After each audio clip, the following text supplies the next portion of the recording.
wote, Yesu nimefinywa sana.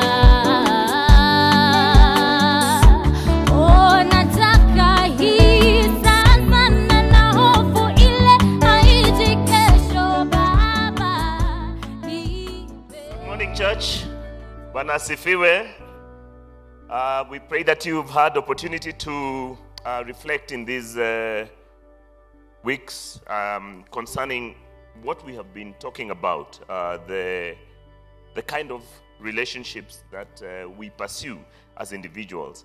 I think it's always a sobering reminder to know that our journey in the faith, our pilgrimage, is our personal responsibility, and how we choose to live our lives, how we choose to relate with those God that has gifted us with, as friends, as colleagues, as the community of faith, matters to God. It matters to God. It matters so much that He who did not need anything from us left His throne above. We sing about that. And the Word of God became flesh. God, the Creator, decided that He would limit Himself in terms of His physique, even His immortality, and His omnipotence, and His omniscience, so that He could walk where we walk and talk with us and create relationships with us and show us what it is to pursue a consistent relationship with God and with each other. We call Him the second Adam. And He came here to show us how we were meant to live as human beings. And so the question is not just an academic question. What kind of friend are you? What kind of colleague are you? What kind of even worker are you? Are you the kind that can be depended upon? That when we give you a charge, 12 years down the road, you can stand here like Kolo is standing and say that I've been faithful to the calling that I received.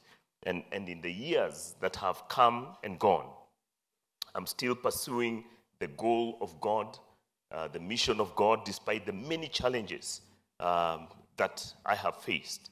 I think that amount of predictability, of consistency, of accountability, and of faithfulness cannot be overstated, because then it allows a whole church like this to establish a relationship and to be consistent and to know that we can be good. Our word can be depended on. When we say that we are going to pursue a relationship, that we will be there 5 years down the road, 10 years down the road, 15 years, as long as we are here, that it will not be us to break our word. We will still do what we promised to do, and that is pursue the love of God across culture, across language, across race, regardless. And God loves that kind of consistency. And today, I'm really proud of the German mission. It's one of those that we can say we've been able to be faithful over the years and done so much against all odds. A shining example, obviously, David and Jonathan, across seasons, in difficult circumstances, consistent, none turning against the other, always being able to deliver faithfully the promise that they made. And I think we have much to learn about that. So we'll pick up the story. I'll allow us the story for us to be led by the story, the scripture, wherever that it's going. And I do promise that one day we will finish, if the Lord tarries. The story so far is that Saul is still pursuing David out of no good reason whatsoever. He's an insecure leader. He's seen that God has really blessed what David is doing. And instead of celebrating that, he has decided to go against it. And he's doing all manner of evil things. But unlike him, his own son, Jonathan, has shown himself to be a man of honor, a man of integrity, a man who will go out of his way to bless a lesser person. Because at this point, David is not the David we know. He's just a shepherd boy who God picked from oblivion in a sense, and is fast tracking him on the way to leadership. Jonathan has no way of knowing what David will become one day. So, because, he doesn't have the same hindsight that we do. They say that hindsight gives you vision 2020. You're able to see everything that happens. But at this point, when it is happening in real time, you really don't know how this thing will pan out. And so he's going out, in a sense, in a limb, just out of faith and out of trust, and out of, I think, a deep sense of discernment of what God is doing in this other young man, his colleague. And so he decides that I will help you, and I'll not let even my father, who has all the power and authority at this time, to destroy you or to harm you, because you have done nothing wrong. And he's able to see what David has done and see whatever you're doing, David, God is with you, and it is bringing honor to our nation. It's actually bringing honor to the king. Why it is that he's opposed to you, I have no idea. But guess what? I am going to help you. So I want to pick up the story from 1 Samuel chapter 23, where David was still being pursued, and then we will see an encounter between David and Saul, and just look at the different ways in which David treats Saul as opposed to what Saul is doing to him.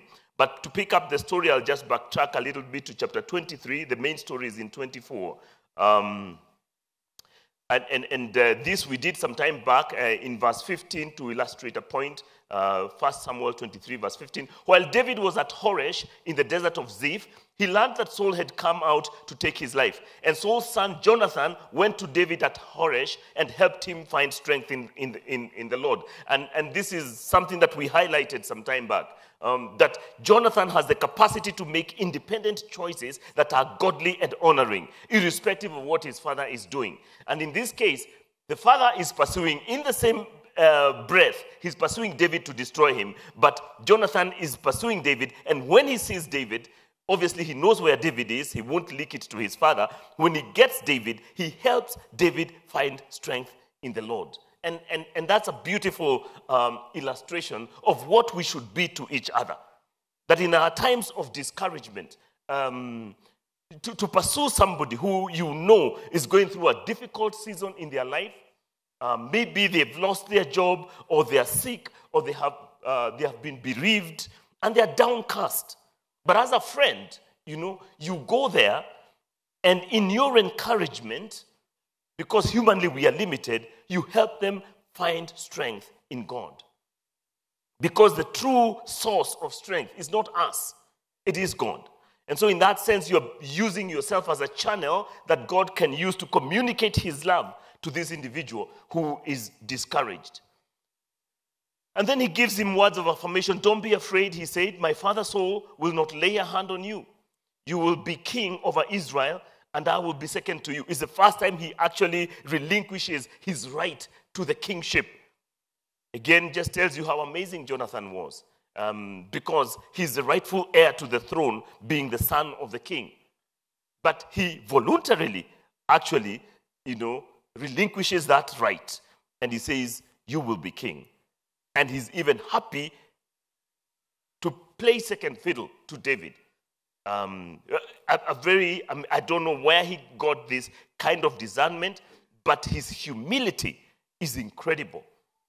He is the prince of Israel, the first prince of Israel, because his father is the first king in Israel. The monarchy has just been instituted. But to be able to relinquish that right and that authority, why would he do that? There were so many privileges that came with that authority. But he says, it's okay. I can see what God is doing in your life. You are suffering at this time, but don't worry. You will be king over Israel. And a really incredible person. He has no sense of entitlement. He's not mesmerized by power and authority and the wealth that comes with it and the fame. He voluntarily relinquishes his position so that David can accede to the throne. Even though he's speaking prophetically, because this is futuristic. It hasn't happened. It's not even near happening. Saul will still rule for a full 50 years. Very long time. And maybe this is in his 20th year or 15th year of rulership. So this will happen in the distant future for David to accede to the throne. He doesn't know it by now, but he won't even live to see the day because he will die in battle with his father. But had he lived, he was happy to play the second fiddle to David while David played king. So my father Saul will not lay a hand on you. You'll be king over Israel, and I will be second to you. Even my father Saul knows this. The two of them made a covenant before the Lord. Then Jonathan went home, but David remained at Horesh. Really beautiful interplay in terms of their relationship. He knows David is not safe, so he leaves him out there in the wilderness. He returns home because he has national issues to attend to, and they won't see each other for a long time. The Ziphites went up to Saul at Gibeah and said, "Is not David hiding among us in the strongholds at Horesh?" Look at the difference in the heart. Here is the son of the king, keeping David safe, helping him find strength in God. Here are the citizens of Gibeah who are, in a sense, snitching out on David, and coming to say, "Is not David hiding among us in the strongholds at Horesh, on the hill of Hakilah, south of Jeshimon? Now, O king, come down whenever it pleases you to do so, and we will be responsible for handing him over to the king." They have no hesitation in betraying David. Never mind that David had led the armies of Israel many times to find victory. And they had benefited from this victory because the boundaries were being expanded, etc. But now that they see that David has lost favor with the king, they don't ask questions of truth. They don't ask questions of justice. They don't ask whether it is right or wrong. They just want to please the king, playing up to the gallery because they know there are benefits by aligning yourself with those in power. But it doesn't absolve them from their personal responsibility. The fact that they want to do something evil to somebody who has done good to them. At this point, God will be David's protector because the people are not. Saul replied, "The Lord bless you for your concern for me. Go and make further preparation. Find out where David usually goes and who has seen him there. They tell me he's very crafty. Find out about all the hiding places he uses and come back to me with definite information." So Saul wants actionable intel at this point. He doesn't want to go looking all over the place. So give me definite information, something that I can act on. Let's make this quick and finish it. Then I will go with you. If he is in the area, I will track him down among all the clans of Judah. He's completely obsessed with destroying David. So they set out and went to Ziph ahead of Saul. Now, David and his men were in the desert of Maon, in the Arabah, south of Jeshimon. Saul and his men began the search, and when David was told about it, he went down to the rock and stayed in the desert of Maon. I just like the use of the word, stayed down at the rock. You all know what that means, It's almost like, there's an invisible Christ somewhere in the shadows. When Saul heard this, he went into the desert of Maon in pursuit of David.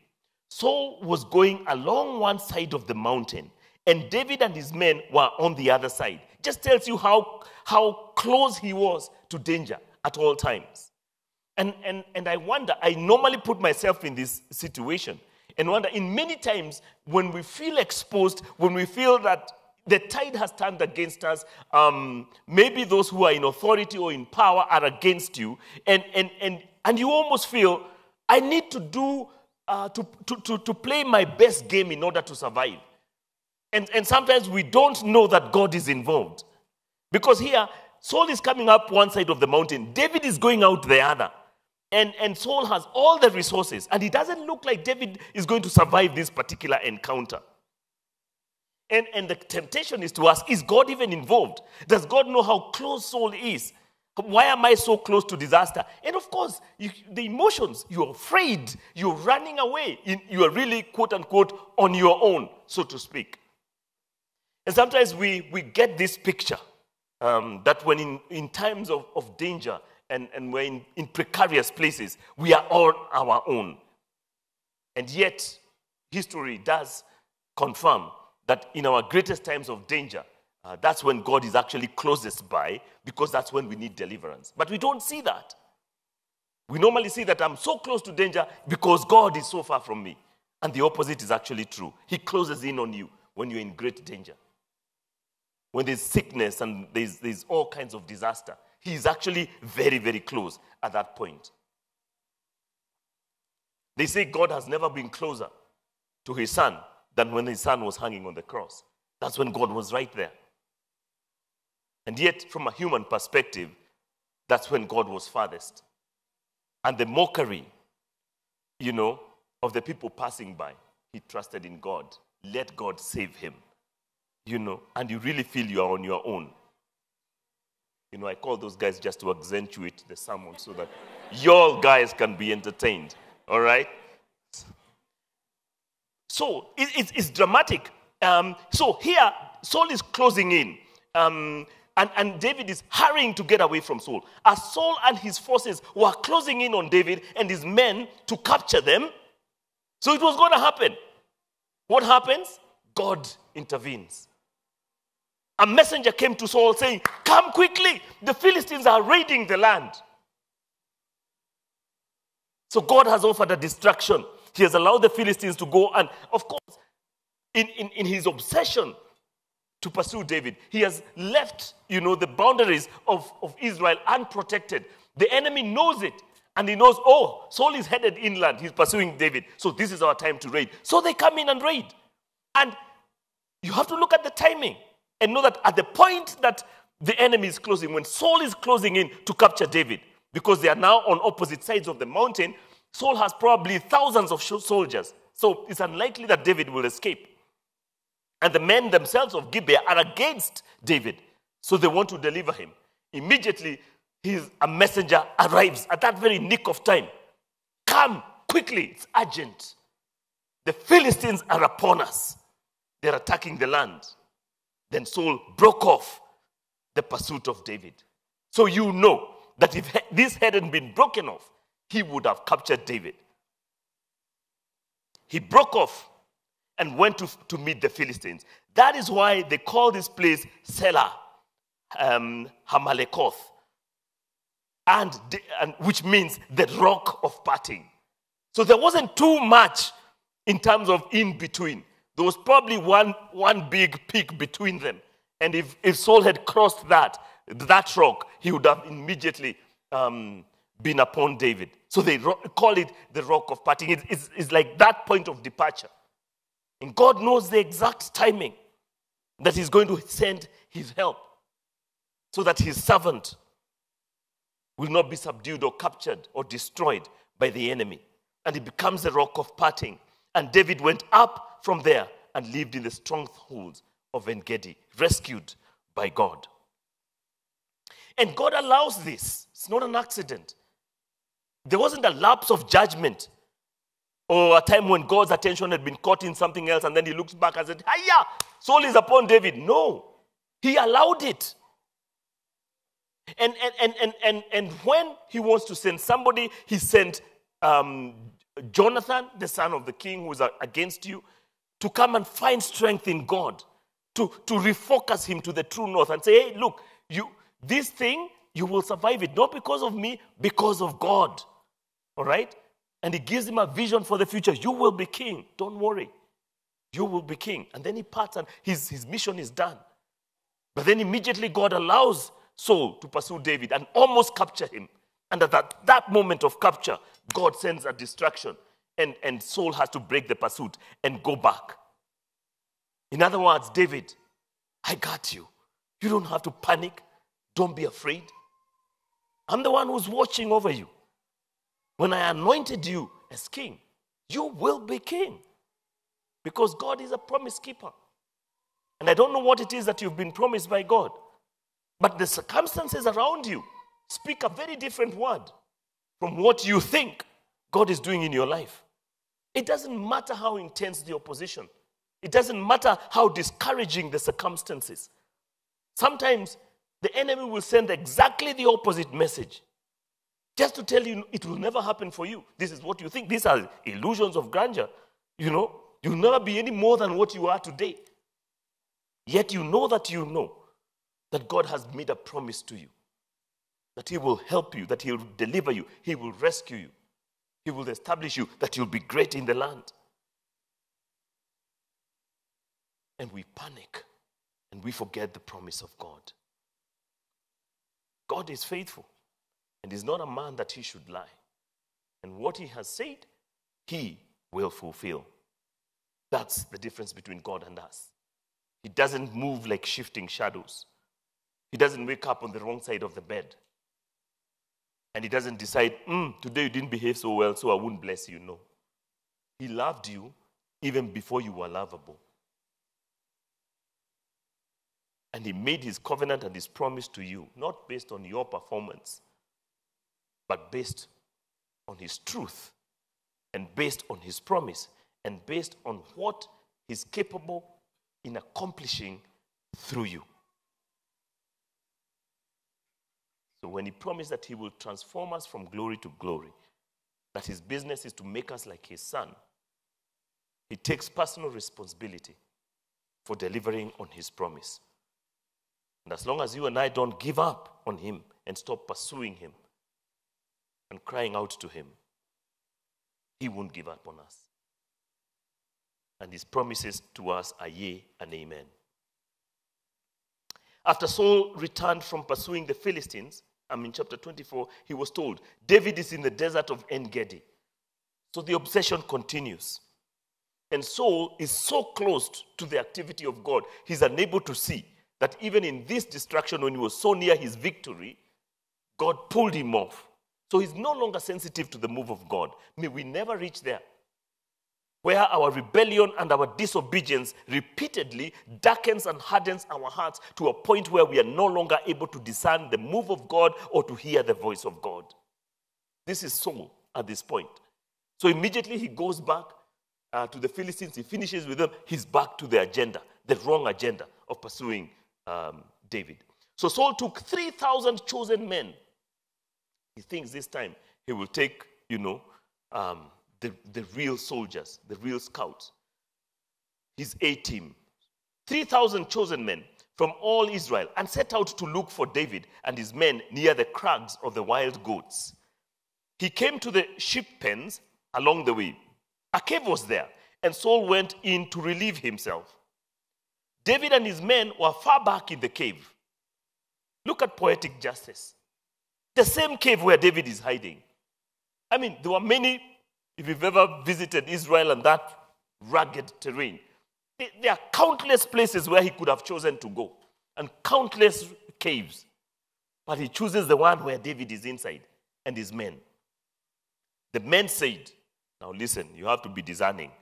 This is the day the Lord spoke of when he said to you, I will give you your enemy into your hands, for you to deal with him as you wish. They cannot bypass this opportunity.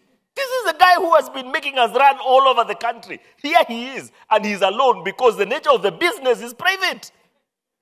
He can't come with his soldiers. Then David crept up and noticed and cut off the corner of Saul's robe. He was that close, and you cut off a robe with a sharp object, a knife or something. So he could have just stabbed him and ended the story there. It was that simple. He was that close. Afterward, and it's good to have an afterward. This is the time of your personal reflection.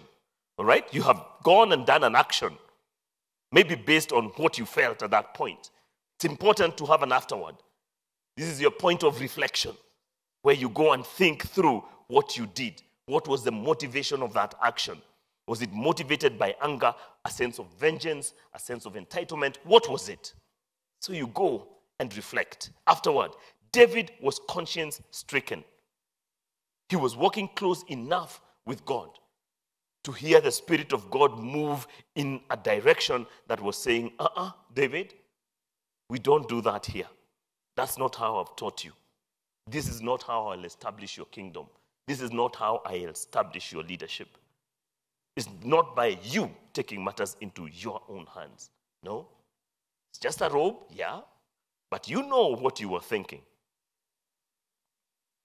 He said to the men, the Lord forbid. that I should do such a thing to my master, the Lord's anointed, or lift my hand against him, for he is anointed of the Lord. Look at the reason. He's not just as his king. And David at this point, by the way, is also anointed.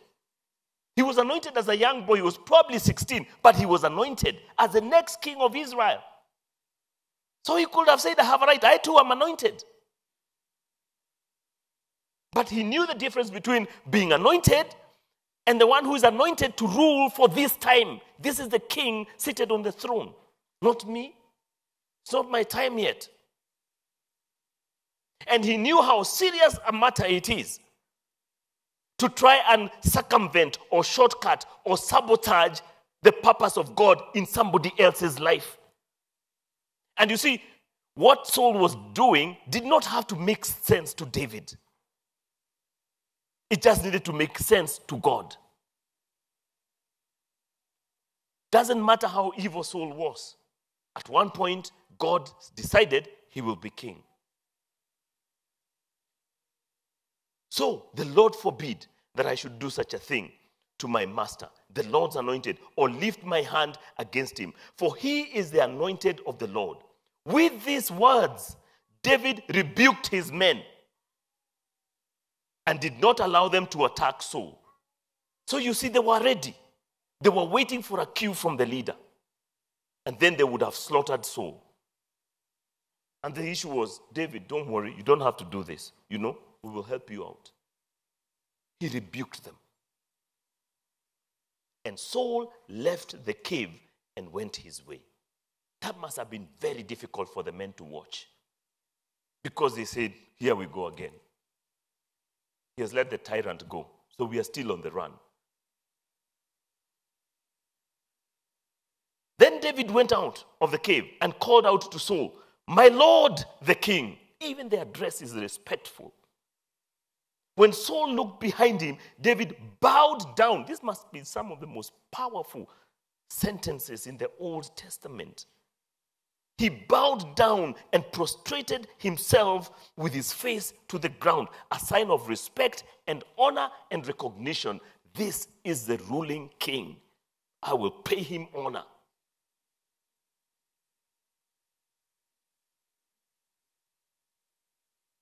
This is how David earns his title as the greatest king in all Israel. He has the mind of a king. He has the heart of a servant.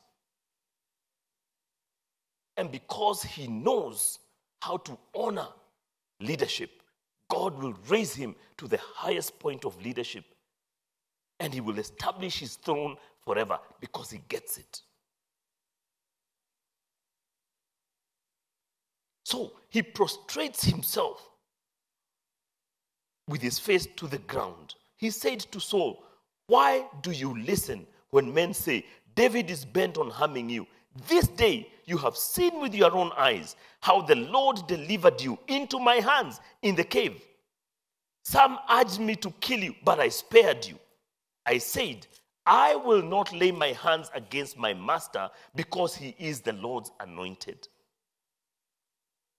Not because he's not pursuing me or because he's a good man or he's not. He knows that Saul is evil. But because he's the Lord's anointed. God is the reason I can't touch you. See, my father. Look at the way he's addressing him with honor. See, my father. Look at this piece of your robe in my hand. I cut off the corner of your robe, but did not kill you. Now understand and recognize that I am not guilty of the wrongdoing or rebellion. I have not wronged you, but you are hunting me down to take my life. May the Lord judge between you and me. May the Lord avenge the wrongs you have done to me, but my hand will not touch you. He makes a covenant right there. It's a decision of the heart and the will. I will not touch you. You do what you want, but you're responsible for that. That's on you. But me, I will not touch you. And right there, David has established himself as a king who will pursue justice. He will know what it is to do what is right. And he has proved it. And that's an interesting scenario, because you will see how literally power changes from the king to the servant because of truth and justice. And even Saul will have to acknowledge, this is a better guy than I am. I'm sitting on the throne, but maybe I shouldn't be. This is the guy who should be seated on the throne. Your personal actions and the way you relate to those around you, including those who are in power, will either establish you as a man or a woman after God's own heart, or disqualify you as one who has been given opportunity and position but has squandered it because of pursuit of self. Again, let's reflect on this. What would it take for you to treat an enemy, and this is a real enemy? Even Saul acknowledges, when a man finds his enemy, he knows by this time he's acting as David's enemy. What would it take for you to act graciously and honorably with someone who has treated you so badly? And this is not just treatment. We are not saying that he denied him a promotion. We're not saying that he cut his salary. We're not saying that he sabotaged his business. We're not saying that. We're saying he's actually pursuing you to kill you, and he has the means, the motivation, and the ability to do it. And many times, if it were not for the Lord, you would already be dead. What would it take for you to treat somebody honorably because of the Lord? Think about this and reflect on it. Reflect on the people with whom you have had conflict lately. And not arbitrary conflict that I don't like their face. No, not that kind of conflict. You just don't like the... I'm saying people who have done stuff to you. Somebody who owes you money and they told you to your face, sita lipa utadu. I will not pay you. And this is... And you're full of... If it was legal to kill, you already have done it. You know it. So we are saying that kind of beef, not imaginary, things that have been done, wrong things against you. Because it's one thing that we had a conflict, a misunderstanding, we are on opposite sides. No. This is somebody who intentionally set out to harm you, and they did you wrong, and they succeeded. And they look like they're thriving while doing it. What would it take for you to treat them with honor and with dignity, for God's sake? This is what true Christian maturity means. And this is the kind of behavior that attracts the blessings of God and alters destinies. Puts you and your descendants on a different trajectory from the rest of us. Because you're just different. And God sees it and He recognizes. And He says, you know what? I think I can trust you. You know what it is to forgive. And you know what it is to love for God's sake. So you know what? I'll put you in a place where you have authority and where you can exact justice because your heart can be trusted. And we can start on a whole different generation that you can raise and influence, because I can see you can lead others to know and to love me and to pursue me. You get it? Reflect on this. These are difficult questions, because when wrongs are done against us, especially where we are the ones suffering injustice, there is pain and that sweet desire to avenge yourself. And that, you just would like to see in your lifetime the downfall of that individual. You would like it. But God says, no, that's not your business. You stick with me, hang with me. What I do with them is none of your business. I know what to do with them. But my concern is you. It's you. And if you track with me, I'll do great and amazing things. And we'll see some of those great and amazing things in the weeks to come. The Lord bless you.